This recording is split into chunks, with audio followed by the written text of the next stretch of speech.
Killing mission নিয়ে এবার ভয়াবহ তথ্য প্রকাশ করল যুক্তরাষ্ট্রের শীর্ষস্থানীয় সংবাদ মাধ্যম ওয়াশিংটন পোস্ট। দক্ষিণ এশিয়ার দুই চিরশত্রু দেশ ভারত ও পাকিস্তান জন্মলগ্ন থেকেই এই শত্রুতার সূত্রপাত। এই পর্যন্ত পারমাণবিক শক্তিধর দেশ দুটি 4টি সর্বাত্মক যুদ্ধে জড়িয়েছে। কাশ্মীর ইস্যু থেকে শুরু করে জঙ্গিবাদ, এমন কোনো বিষয় নেই যা নিয়ে দিল্লি ও ইসলামাবাদের মধ্যে মতবিরোধ নেই। ভারতে নরেন্দ্র মোদী ক্ষমতায় আসার পর দুই দেশের সম্পর্কের আরও অবনতি হয়। এমন অবস্থায় পাকিস্তানের মাটিতে ভারতের গোয়েন্দা সংস্থার গোপন কিলিং মিশন পরিচালনা করছে বলে এক প্রতিবেদনে বিস্তারিত জানিয়েছে মার্কিন সংবাদ মাধ্যম ওয়াশিংটন পোস্ট। কি আছে সেই প্রতিবেদনে, কেনই বা ভারতের এই মিশন?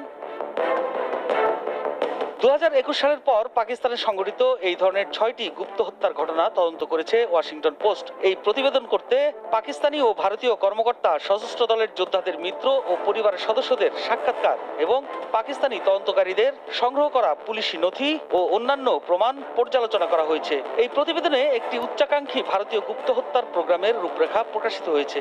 পাকিস্তানে সংঘটিত ভারতের গুপ্ত হত্যার মিশনের সঙ্গে উত্তর আমেরিকার সংঘটিত দেশটির গুপ্ত হত্যার মিশনের মিল রয়েছে। ভারতীয় গুপ্ত হত্যার মিশনের অংশ হিসেবে আমির সরফরাজ টাম্বার উপর হামলার ঘটনাটি সামনে আনা হয়। আমির সরফরাজের বিরুদ্ধে অভিযোগ, তিনি 2013 সালে কোট লাখপাত কারাগারে ভারতীয় বন্দী সর্বজিৎ সিংকে হত্যা করেছে। এই ঘটনাটি দক্ষিণ এশিয়ার দুই প্রতিদ্বন্দ্বীর দীর্ঘস্থায়ী ছায়াযুদ্ধের একটি উল্লেখযোগ্য উদাহরণ বলে পাকিস্তানি কর্মকর্তারা উল্লেখ করেছেন।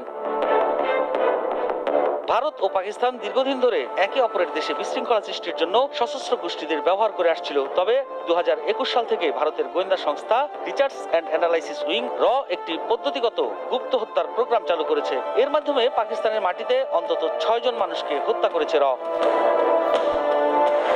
নরেন্দ্র মোদী ভারতের স্বাধীনতার পর নিজেকে দেশটির সবচেয়ে দৃঢ় ও শত্রু দেশের কাছে মারমুখো নেতা রূপে তুলে ধরেছেন। গত বছর থেকে পশ্চিমা দেশের সরকারের সঙ্গে ভারতের সম্পর্কে উত্তেজনা দেখা দেয়। অভিযোগ ওঠে যে কর্মকর্তারা কানাডা ও যুক্তরাষ্ট্রে শিখ বিচ্ছিন্নতাবাদীদের হত্যার নির্দেশ দিয়েছেন। পাকিস্তানের মাটিতে পরীক্ষা নিরীক্ষাকৃত ভারতের অভিযানের সম্প্রসারণ বলে একে মনে করা হয়।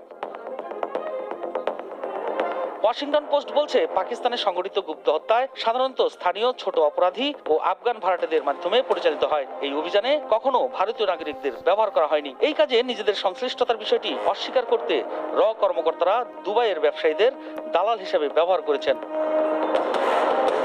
মার্কিন সংবাদ মাধ্যমটি বলছে, পাকিস্তানের হত্যাকাণ্ডগুলো মূলত জাতিসংঘ কর্তৃক সন্ত্রাসী গোষ্ঠী হিসেবে চিহ্নিত দুটি গোষ্ঠীর সন্দেহভাজন নেতাদের লক্ষ্য করে করা হয়। সংগঠন দুটি হলো লস্কর-ই-তাইবা এবং জৈশ-ই-মোহাম্মদ। তাদের বিরুদ্ধে ভারতীয় সেনাদের উপর হামলা চালানোর অভিযোগ রয়েছে। প্রতিবেদন অনুযায়ী পাকিস্তান পরিচালিত ভারতের অনেক কার্যক্রম আগে কখনো প্রকাশিত হয়নি। গোপনীয়তা বজায় রাখতে নাম প্রকাশ না করার শর্তে পাকিস্তানি ও ভারতীয় কর্মকর্তারা কথা বলেছেন এবং এই বিষয়ে নানান তথ্য প্রদান করেছেন।